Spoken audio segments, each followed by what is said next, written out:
and hand over to Paul, and I'm going to turn off my mic and my video.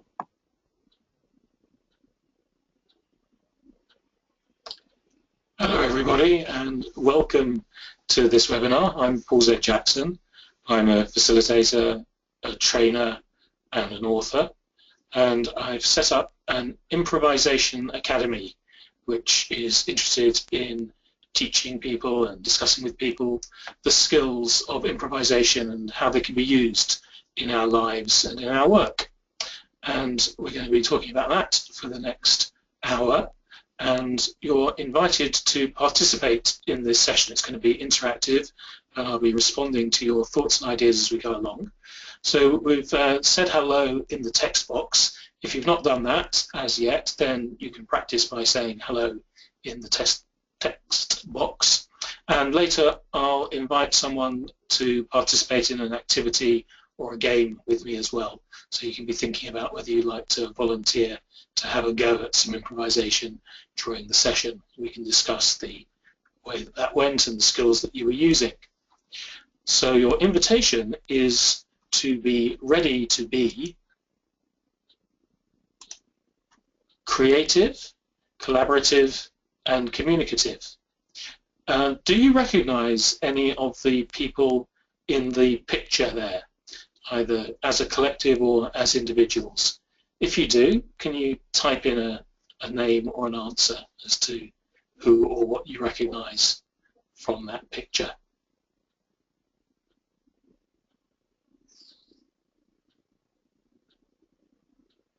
So these are the comedy store players, and you might recognize Paul Merton in the blue shirt, and Josie Lawrence, the only woman, Jim Sweeney in the front, Neil Malarkey in the middle, Richard Branch, and Andy Smart and Lee Simpson. So yes, Emma Sue, that is Josie Lawrence indeed. And they are, in this picture, celebrating their 20th anniversary, but they more recently celebrated their 25th. So this is a slightly older picture of them. And they're there because they are supporters of the Improvisation Academy, and Neil Malarkey and Lee Simpson are co-directors of it. And you can imagine that their shows, very much like the old Whose Line Is It Anyway shows on television, are rather exciting. You would be right. What they're doing is co-creating a show in real time based on audience suggestions in front of that audience and having to be extremely collaborative and creative under intense pressure. Now, of course, that's a very specialized form of improvisation, and we're going to look at how improvisation can be used by any of us, any day, at any time, as a regular activity with its own set of skills and its own vocabulary. But this is the pinnacle, really, of performance improvisation by groups like the Comedy Store Players. So what happens for you when you hear the word improvisation? Could you write down what contexts you think improvisation occurs? So we've given one example there of comedy and theatre.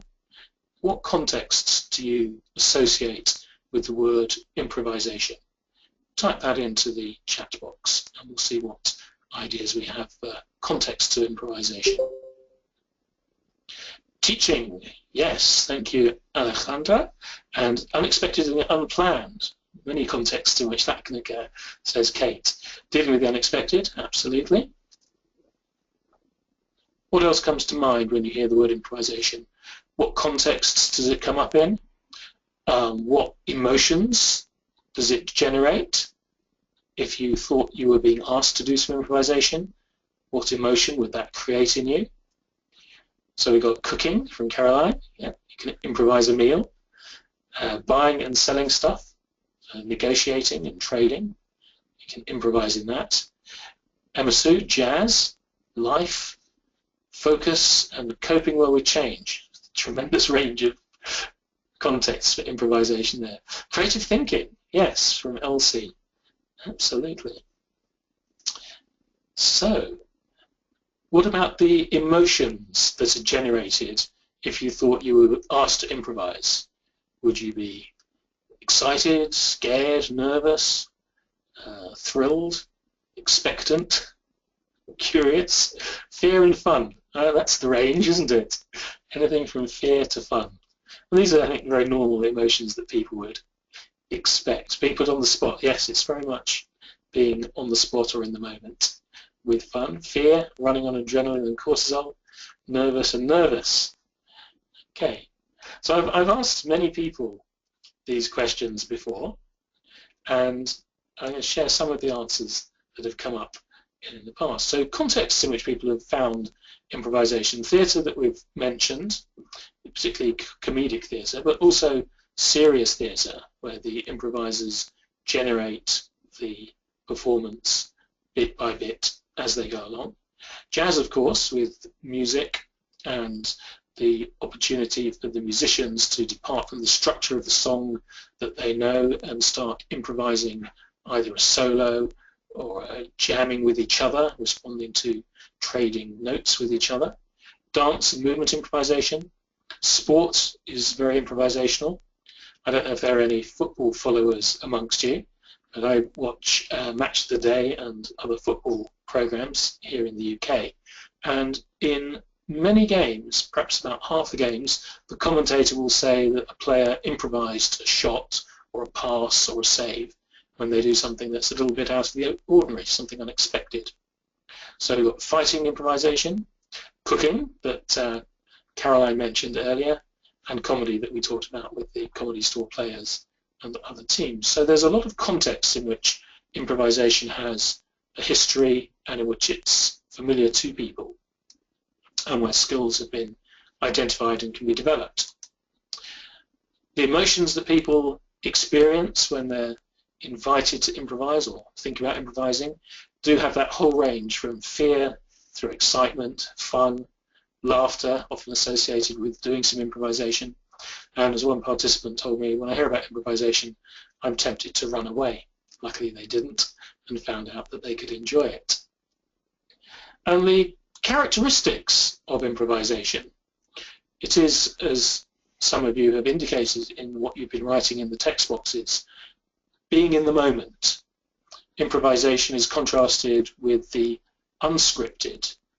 And people often think of it as being unplanned or unprepared. But I'm not so sure that that's always true. Often we do have a plan and we've prepared quite thoroughly, but things happen along the way that require us to adjust or respond or adapt in a new way. And it's that novelty that's at the heart of improvisation and that gives it its connection to creativity and to innovation. And we're all improvisers. We all improvise every day. Anytime you have a conversation with somebody, whether you're a trainer, a facilitator, coach, or a leader or manager, you're improvising. And here are a couple of extreme examples of where people regularly say that they do improvise. Firefighters are always meeting something unexpected in the conditions that they face. They're trained with what is expected, and then they adapt and respond to what they find in the moment with all the things that are specific or different about particular fires, particular buildings, or the people that they encounter during their work. And similarly, surgeons, very highly skilled, very highly trained, but the operation does not always go exactly as expected. People's bodies are different from each other. Neurosurgeons are experimenting as they go in unknown areas, and they have to improvise and adapt and be very alert and responsive in the moment. So I'd like to set aside 3 myths of improvisation that people often carry and that they tell me about. They think that to improvise you have to be funny. You don't. It's not about funny. It's a misconception that's come about through the popularization of improvisation through shows like Whose Line Is It Anyway, through theatre productions by comedy store players and other groups all around the world who do funny stuff on stage. But that's to do with performing and people who are funny and some of the side effects of improvising in certain ways. I don't think it's core to improvisation itself, although it can be a desirable side effect in some circumstances. But you don't require your improvising surgeon or improvising firefighter to be funny. Another myth is that improvisation is just for when things go wrong, that you're going to fly by the seat of your pants or wing it. I'd like to propose that we put improvisation as a possible first choice, as a way to approach things deliberately for things going right, things going wrong, when they do or don't go according to plan, and not just as something that is there when needed in cases of mishap or failure or disaster, but to use improvisation as a method of choice, as a good way of approaching all sorts of circumstances and situations. And a third myth that people have about improvisation is that improvisation is chaos, that there's no structure at all, it's anything can happen and completely wild. Again, that's too extreme a view. Improvisation is always structured in some way, and there's a relationship between freedom and structure in any improvisations. And we'll see that in some of the activities that we'll do and some of the examples that we'll look at along the way here. The most famous expression associated with improvisation, I'm sure many of you will have heard this, is yes and. The secret heart of improvisation is yes-anding. And yes is an indication that you're accepting the reality of what's there, rather than fighting it or wishing it was something else. You accept in the present moment what is presented to you, and the and is that you add or build or offer something in return to that situation. And we'll see how yes-anding pulses through all improvisational activities. And we're going to do a first improvisational activity together now in the chat box. So here's what we're going to do. If you've got a scrap of paper, you might want to do this on paper first and then put it to the screen, or you can put it straight onto the screen. We're going to take the letters of our name, in this case you've got the letters of my first name, P, A, U and L, and then write something that may be a description or true of you as an acrostic of your name. An acrostic is where you use each of these letters to stand for something. So an example for me might be, please accept unexpected learning, using the P, A, U and L. The P has dropped off the slide there. You see the idea. So you're writing your own name's letters and then the acrostic version that maybe describes you or gives some insight into your character through the acrostic that you choose. And if you're happy to share it, could you please put that into the text box and share that with us?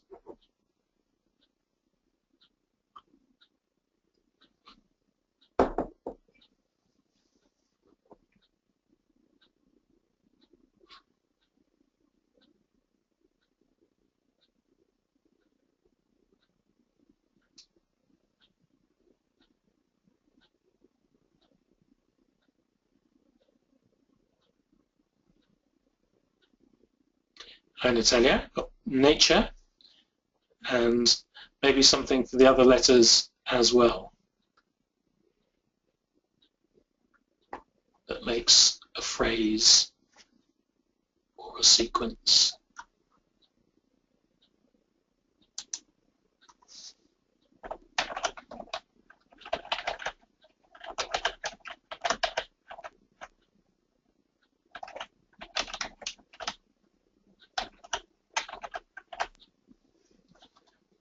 Elsie. Elsie loves sharing ideas enthusiastically.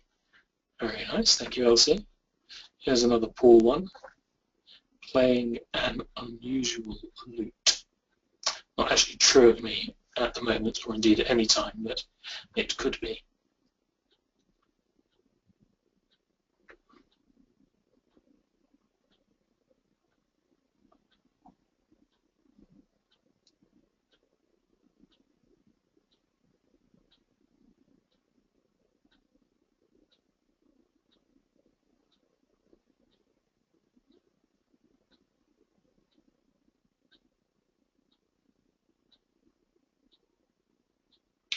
some more offers then of what your name might stand for. Got one here from Kate, K-A-T-E. Kate assumes tasks eagerly. That's a possible job application there as well, Kate. Thank you.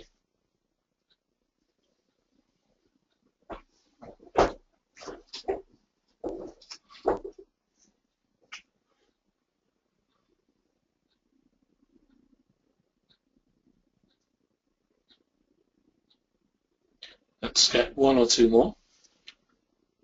Who's willing to share?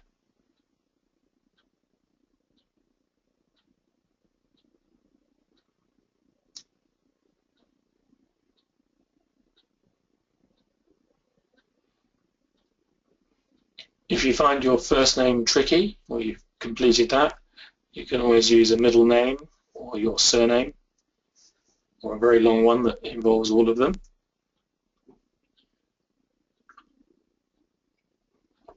Emma Sue, the more you think about it, the harder it is. Yes, a very astute comment. As we're going to see in a moment, improvisation is a lot about having a go, diving in, and not thinking too hard about it. Because when you start thinking hard about it, you begin to judge what you're doing, and you'll probably get very critical of yourself, and it will inhibit you from either completing the task or from offering what it is you've come up with. So one of the tips we're going to have in a moment is have a go, let go, give it a try, and see what happens. So I agree, is gardening unusual, Lily? Very nice. I hope that's a hobby that maybe you do pursue, some gardening. And here's one from Natalia. Natalia always thinks about lectures in the afternoon. Very nice. Yes. So we start to see that the creativity is flowing in a fairly straightforward and simple task. I'm going to carry on talking, and if you've got others that you want to contribute, that's absolutely fine. We'll pick them up as we go along. Emma Sue has now gone for one. Here we go. Energy, motivation makes appies soon under apples. Oh, apples. Yes. Energy, motivation makes apples soon under everything. Very smart. Yes, it could be a motto to live by. Why not? Yes. We got the creativity going. That's the thing. And we're not sitting in any kind of judgment on these. We're making creative offers, and at some point we might decide to do something with them, or we might decide to just let them go as an activity that we had tried and moved on from. So there's my completed poll. Please accept unexpected learning. And that's my offer to you for today. Please accept unexpected learning. And you'll notice that there was nothing theatrical in the activity. You didn't have to perform. It was a written activity, and then you can choose if you want to share the result, or choose not to if you don't want to. The choice in sharing your writing is like the difference between a diary that you keep yourself and a story or a novel that you publish and let other people see. The creativity element might be the same. There's an extra step of bravery of offering it to other people to see it too. That's beyond the improvisation part. And you'll notice too that the activity had this characteristic that applies in any improvisation of freedom within structure. And the structure was the use of the letters, and your particular letters gave you your particular structure, and one word for each of the initials within your name. So it was a very tight and well-defined structure, but it still generates a lot of freedom. There are many, many words and very many phrases that you could come up with your name. So if we spent a long time doing it, you could come up with 10 or 20 different variations with your same initials, because there's so much freedom within any alphabet. So Kate has asked, does improv require courage? which is a very good question. I would say in some circumstances it requires no courage whatsoever because you're doing it all the time. You're having a conversation, and conversation is an everyday activity. You haven't got a script going into that conversation. You're making it up as you go along. You're exercising the freedom each time it's your turn to talk within that conversation.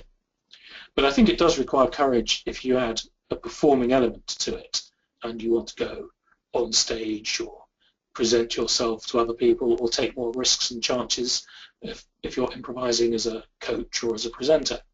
So yes and no is the answer to that, and maybe we can explore that further during this session. Think also about sports. All sports are configured with this structure, the rules of the sport, and with the freedom, the different way that a shot can be played or the different places that you can send the ball to during a game in any sports with rackets or football, soccer, and so forth. There's a set of rules and freedom within those rules to play each game differently each time. So just as conversation and sport are natural to us, let's think about improvisation as well as being something that can be easy, that maybe takes a little courage but not too much, and is something that is accessible as a way that we can access our own creativity and our own confidence. Dr. Robert Biswas-Diener, one of the positive psychology researchers and authors that I greatly respect, says the most important skills in life, resilience, courage and confidence, are directly related to improvisation. So he's not saying whether they need them or whether the improvisation helps you to generate them, but they certainly are connected to each other. This is a book of mine that I'll tell you more about later, Easy. And within Easy there's this concept of life paths, 8 principles or skill sets that we're going to look at in some more detail during this webinar. They are let go, inhabit the moment, freedom within structure, embrace uncertainty, play to play, accept and build, short turn taking, and spot successes. And I will describe each of these in some detail, and I would like, if you would please, for you to write your responses as I talk into the text box that we have here, and that will give me the opportunity to respond in the moment to you and to your ideas as they come about. So take that chance to comment as we go along, as many of you have already been doing, on what you're hearing here, and we can turn it into more of a dialogue, a creative conversation which will emerge in ways that none of us can yet predict or know how they will turn out. So it will be an improvisational webinar in its style, as well as that being the subject of it. I'm going to assume you're good with that, and I will start describing the first of those principles, which is let go. And you can write notes, write questions, write comments as we go along. And my suggestion here is that we can usefully let go of quite a lot of things in our lives. For example, sometimes it's important to let go of perfectionism when we have this unrealistic requirement of ourselves or sometimes of other people that we have to get everything absolutely right. There are a lot of places where that doesn't matter. And sometimes it's important to let go of the plan. The plan doesn't always turn out to be the way things happen in the reality. And in that case, it's not advisable to try to hang on to the plan, get back to the plan, when something else has come out in its place instead, which is perfectly feasible to work with. So sometimes we let go of a plan. And then in an instant, we become free to have a go. So, Emma Suze, you say, fail, fail, and be okay with it. Fail, fail, fail, and be okay with it. Let go of the fear of failing. I think that's really nice attitude to take, is to let go of fear of failing where the failure is not going to matter. Obviously, we don't want to fail in things where there are critical outcomes. We don't want surgeons to fail when they're performing surgery on us. We don't want a dentist who's prone to failure when working with his patients. We don't want to fail when we're crossing a road and wish to get to the other side safely. But we can fail when we're making a suggestion in a meeting where there's very little at stake. We can fail if we're trying to answer a question in a learning environment where the opportunity there is to have another go. So something of understanding and appreciating the degree of risk that we're taking, and where there isn't a huge degree of risk or where there aren't huge stakes, to be much more comfortable with having a go, whatever the result is, whether that's success or failure, is a really huge part of improvisation. Is letting go the antithesis of Covey's begin with the end in mind?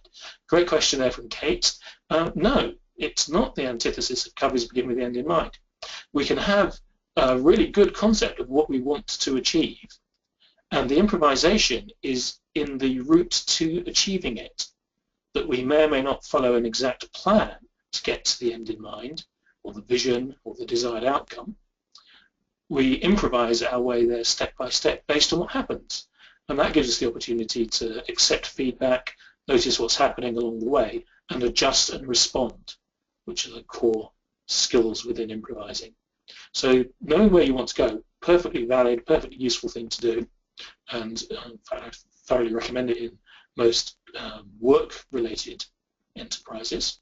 And sometimes it's okay not to have a begin with the end in mind. You might just want to explore or play or see what happens without having an end in mind. Just, again, it's contextual and depends on circumstances, but both of them, having an end in mind or not having an end in mind, are still amenable to an improvisational approach in the getting there or the exploration that then comes along.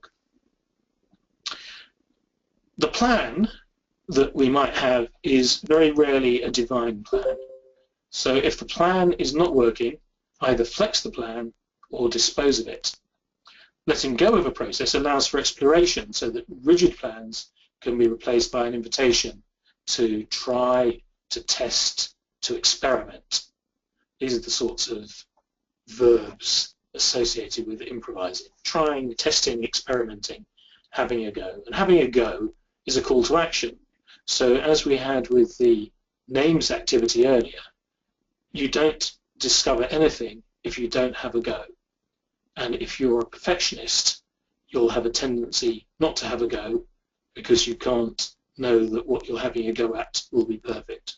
So trying new things is an improvisational characteristic, and having a go is our way into that. If you're stuck, then doing something, practically anything, really doesn't matter what you do if you're stuck. Doing something will produce change, and that will probably create useful momentum for you. So for those of you who are coaches, and you have clients who are stuck, get them to have a go at something, the smallest, simplest, easiest thing to do in order to create a shift and to create momentum. When you have a go and you do something, you make an offer, then the world will respond to you, and that will guide your next step, which may be easier, partly because your perspective will have changed as the circumstances changed, and partly because you're already now moving. You've taken action, you are an agent in what's happening. When you're an agent actively participating, everything starts to look different, your energy shifts, and you can get going with things. And to come back to what Emma Sue was asking about mistakes or about failure, when the stakes are low, don't be afraid. When the stakes are low, don't be afraid of making mistakes or of failure. You can always judge whether and when that is the case. So any more comments on letting go, please do type them in, and we'll move on while you're typing those in to the next of our 8 principles, and that is inhabit the moment. I don't know if any of you are meditators or practitioners of mindfulness. Mindfulness now very popular, and improvisation can be seen as mindfulness in action. So before I go with that, to pick up on Emma Sue's comment here, we can believe that some things matter more than they really do. Absolutely, I really agree with that. They loom up in our vision as being very important, and soon after or years later they drop into perspective. So I like the expression that someone once said of in years to come we'll be laughing about this, so why don't we laugh about it now? We can regain a sense of perspective. Inhabiting the moment, being in the here and now. Mindfulness and meditation are examples of disciplines that aim to give us this experience of the present, of being in the moment, which can be surprisingly tricky. As humans, we've got the brilliant gift of being able to put our attention into the past.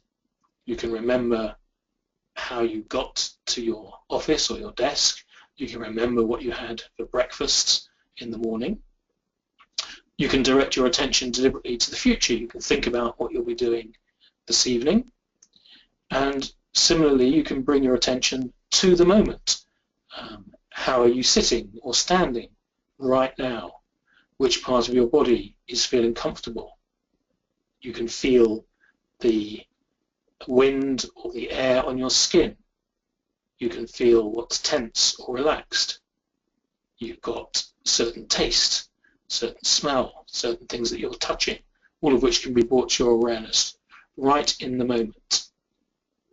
So it's a full body sport to inhabit the moment, and it results in tremendous presence when you do that.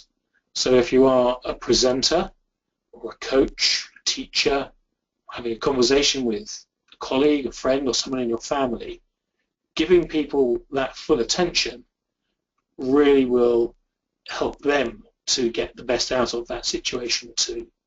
They'll appreciate your presence when you're conscious of the now. As Kate says, it involves all your senses, yes, and as Amelia says, stay in the moment. Yeah, if you can. An improvising practice gives you that skill of staying longer in the moment before our attention drifts off back into what we just did before, whether we were disappointed with it, pleased with it, or what's coming up in the future, whether we're worrying about it or confident about it. Mutas, for me, moments matter when they become memories. Is that a bad thing? Well, it's certainly not a bad thing. We build our memories from a selection of the moments that are outstanding. That's exactly how memory works, by giving us that capacity in our mind to recall those outstanding moments that we want to. Amelia, yes. And Emma Sue, being in flow. Absolutely, yes, we're going to come to flow as a concept in this session a little bit later. And the key to reaching flow, or to staying in flow, is to stay inhabiting the moment. Yes, hugely connected. So how do we get to be more conscious of now?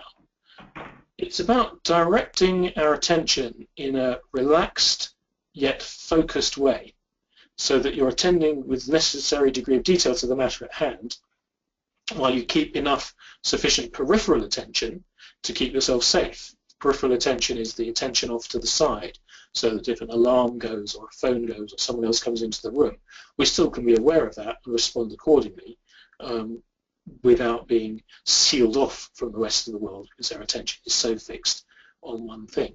You'll notice people now who are on their mobile telephones out in the street don't allow sufficient peripheral attention, and they walk in a very strange way and are very easy to bump into. They bump into things. They've got too focused on a here and now in the phone, and they've ignored the here and now of other things that are around them. Getting fully into the moment is among the aims of meditation and mindfulness practices, but also when we're interacting with other people. Staying in the moment is just as likely to be dynamic and exciting as it is to be reflective or intense. All of these are part of being in the moment. And you're in the here and now, as Emma Sue has suggested, in moments of flow. Flow is when you're fully absorbed in your activity.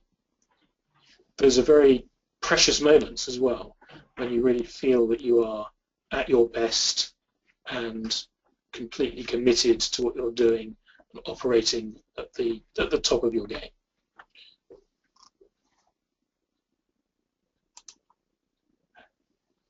Our third principle within the life path is freedom within structure, which I mentioned earlier. And freedom within structure is a yes, thank you, Kate. If you're not in the moment when you're with other people, you're very much being impolite. We're not giving them the attention that they are due, that we would appreciate getting from them and we give to them. Typos, no problem. Have a go and join the anti-perfectionist league. It's no problem to have typos in a session like this. If we're presenting it as our final degree report, then typos would be something that we wouldn't want, and we take time to correct them. It's all about the appropriate level of perfection for the context that we're in. Freedom within structure. There's a skill in identifying structures that are around us. So, for example, can you spot the rules of the various games that you're involved in? There are some places where the rules of the game are obvious because they are known to be games, chess or a sport or a hobby type of game.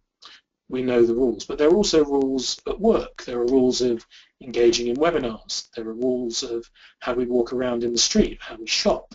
Can you spot those structures, the sets of rules, and then spot the freedom which that structure permits for any number of possibilities? Every playing of a game can be different.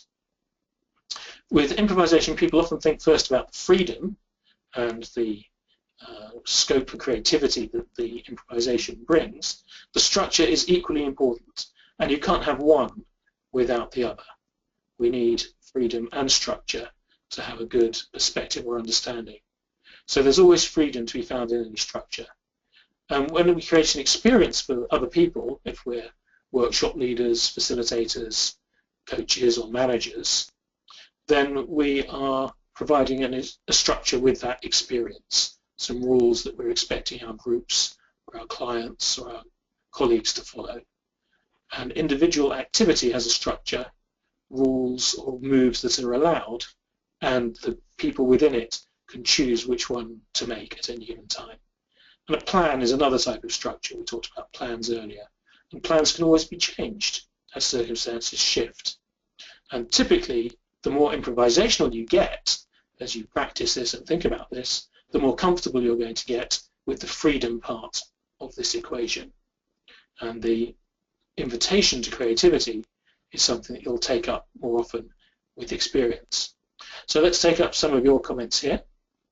We need to be intentionally attentive, says Elsie, with an idea maybe taken from Stephen Covey again.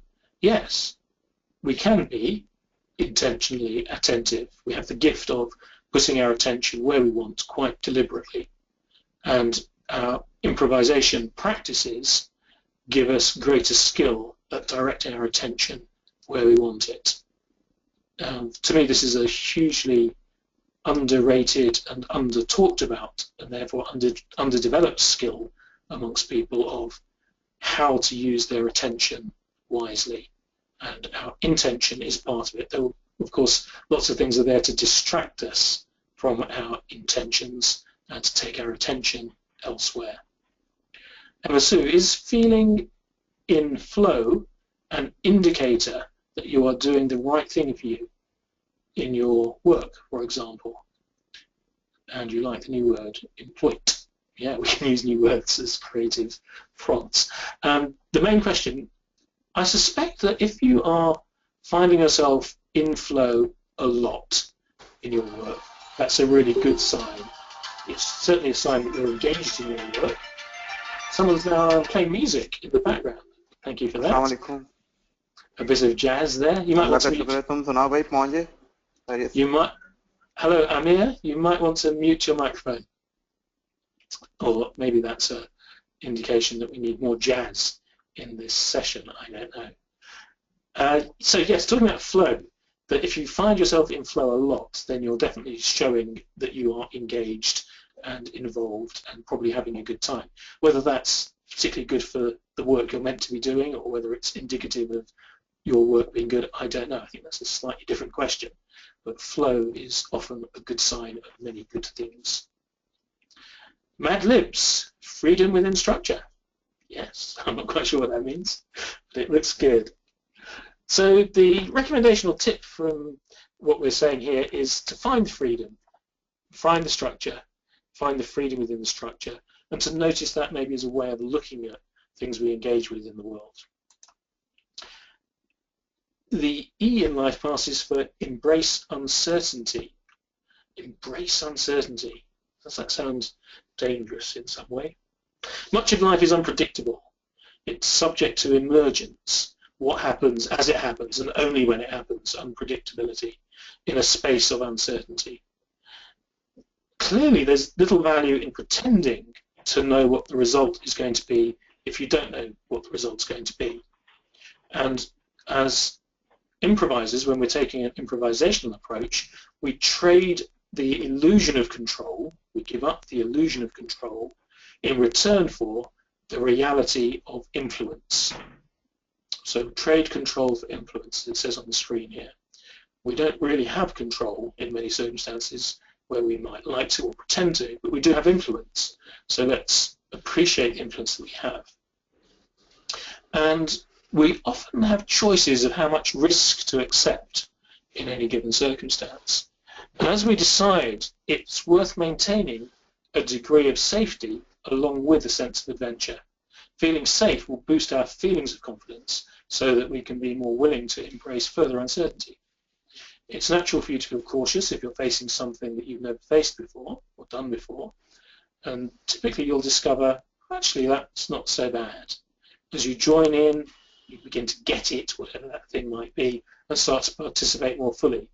And then soon you begin to anticipate and enjoy the playful elements of uncertainty. So this is how we start to embrace uncertainty. You start to gain the excitement, the reward, and the adventure of playing with unknown outcomes. And much of the complexity in the world is wrapped up with unknown outcomes.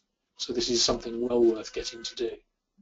When you recognize that life's uncertain, then you see the value in improving your ability to cope with those uncertainties. Paradoxically, by accepting less certainty, you can gain more confidence. So it makes sense to trade the illusion of control for the reality of influence. Keep your comments and questions coming. We've got 4 more elements to go. And here's the P for play to play. And it's playfulness that's one of the most enjoyable and fun elements of improvisation. Embracing uncertainty, says Mutaz, is enhancing curiosity. Absolutely, yes. I think that's a very good equation, that our curiosity is a useful asset, and if we engage it and feed our curiosity, we are at the same time embracing uncertainty.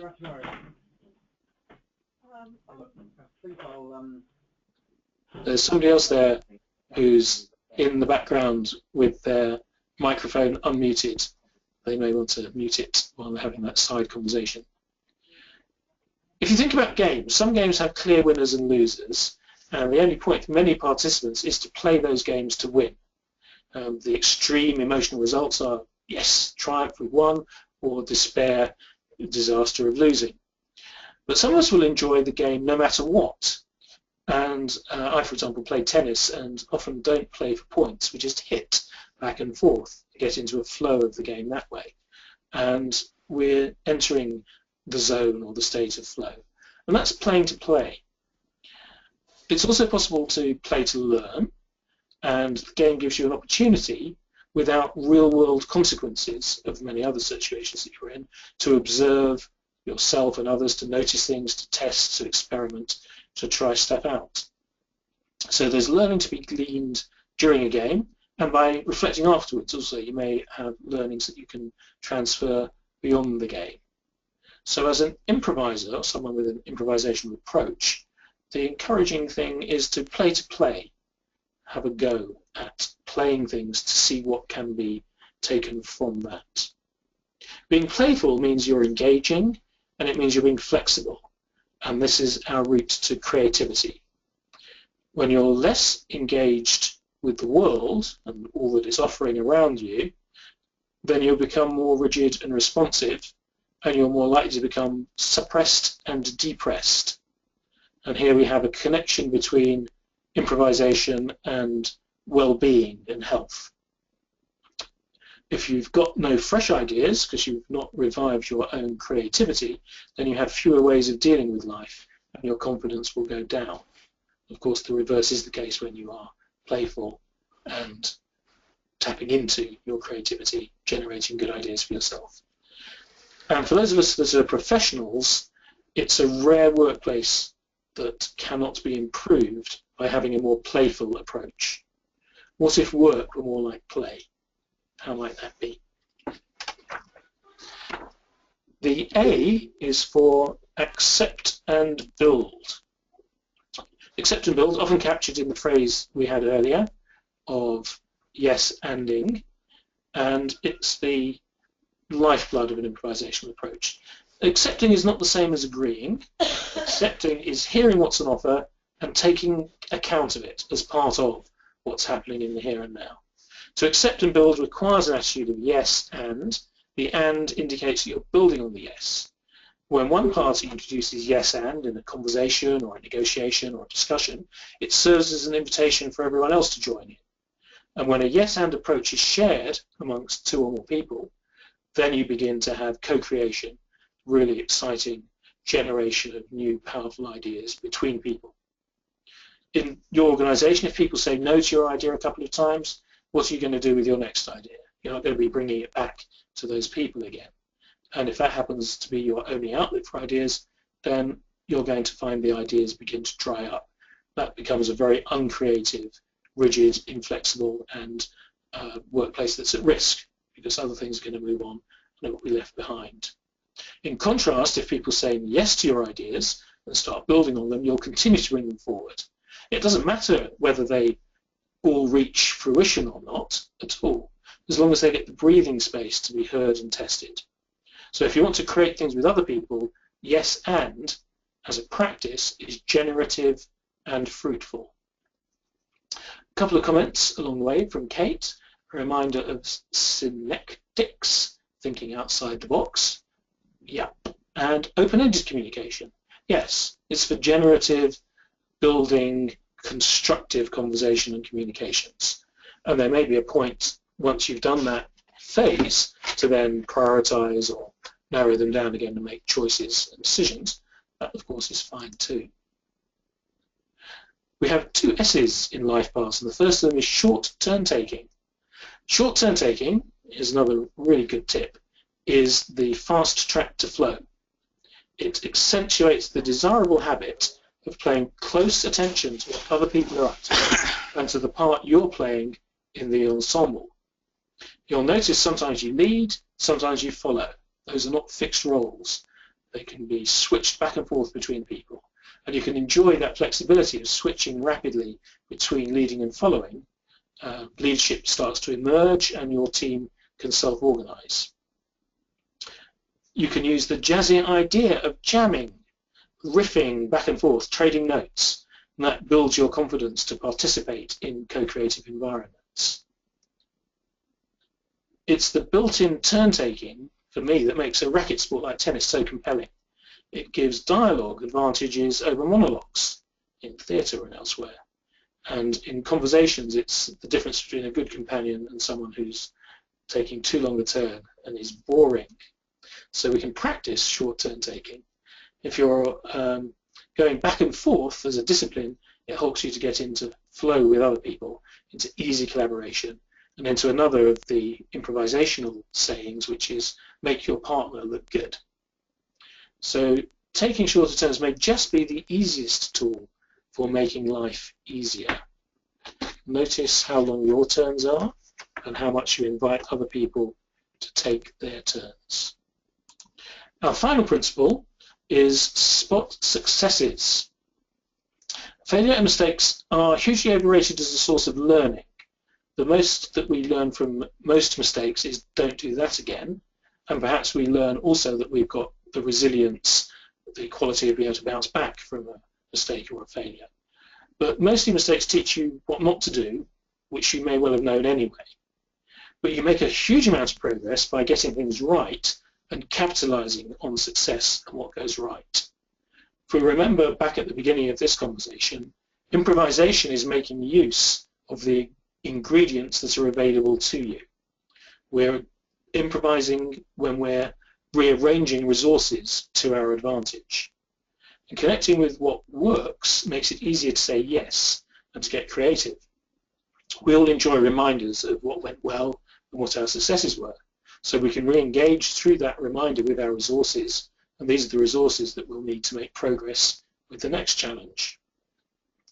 If we look at what didn't work or what's missing or what we did wrong, we might get miserable and start to feel inadequate and distract ourselves from this task of using what we do have, what has worked, and what is available to us to make progress. So how about meeting somebody for the first time, the next person you meet, and setting yourself the task of spotting whatever's interesting about them, or committing in advance to giving at least one favourable response to something they're going to say to you, with a minimal preconception of what that might be.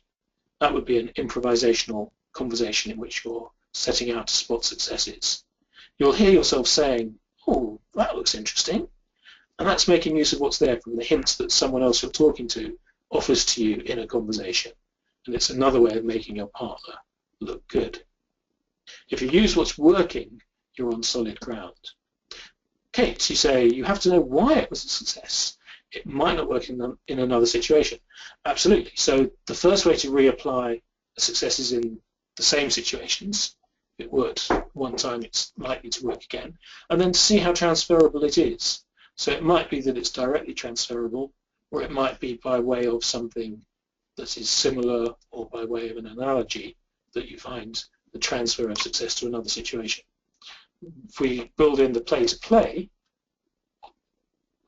and spotting successes, we can start to have a go and apply this to other situations.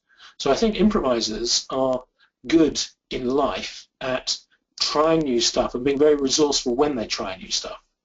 They're not just having a go, they're having a go with a particular attitude and a particular approach to learning that serves them well. So, yes.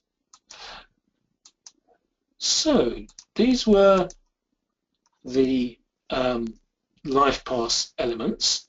I'd like to share briefly before we end and invite you to ask more questions, a short description of a model that you're probably familiar with in this version, which is our response to a challenge is traditionally fight or flight.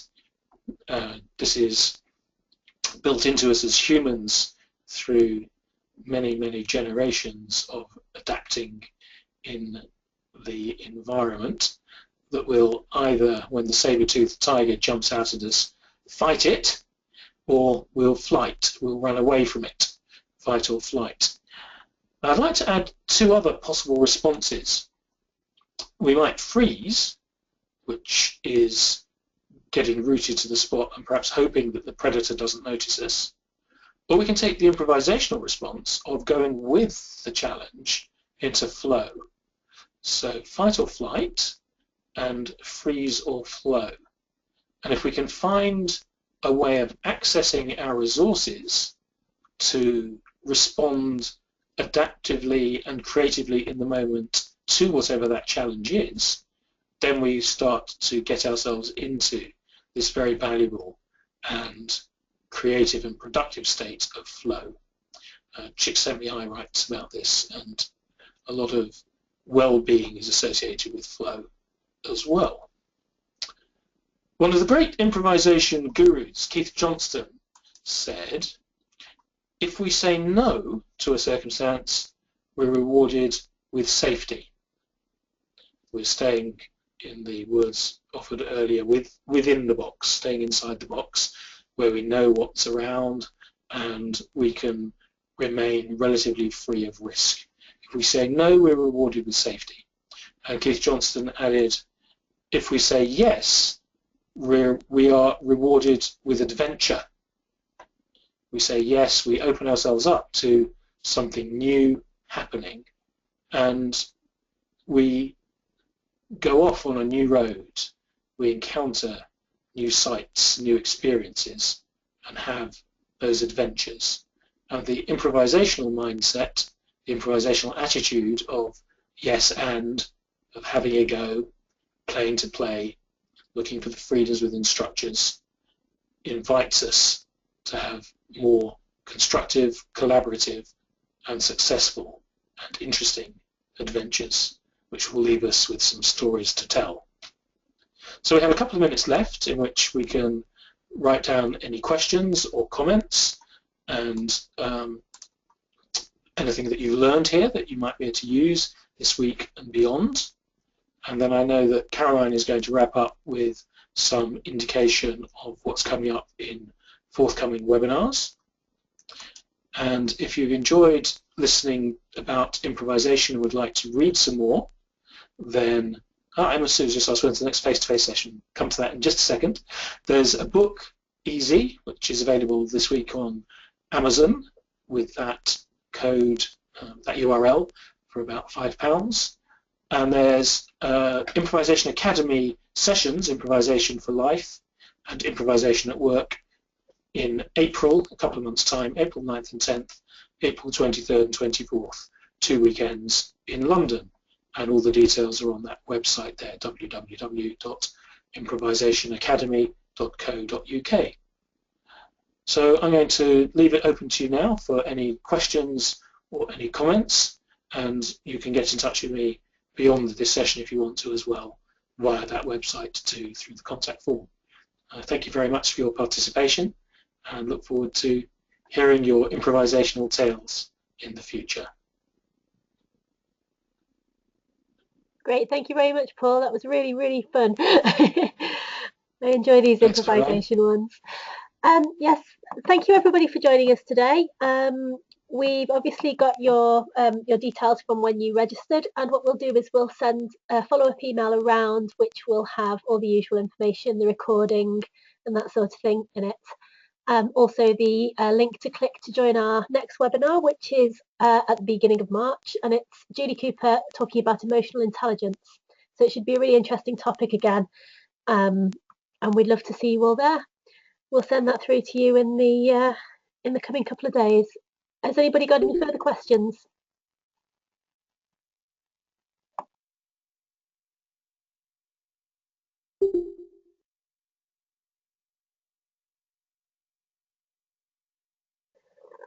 Kate says, is this skill best practice with a partner rather than random individuals? That's a very nice question. You can have that deliberate practice with somebody else who's practicing with you, and that's much more straightforward, but you'll practice improvisation with everyone that you encounter anyway, so it can certainly be done with you paying attention to how it goes. You can try more yes-anding, for example, or more playfulness, and see how that goes with anyone, whether they know what you're doing or not. Notice what difference it makes. But certainly you can join groups or come to workshops like mine to practice with other people who are there specifically to do that and to develop those skills.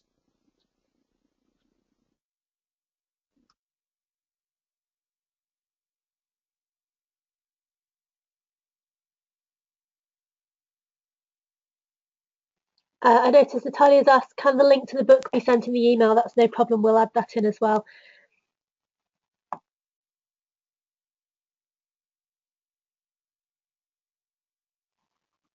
Any more questions before we go? Can we help you with anything?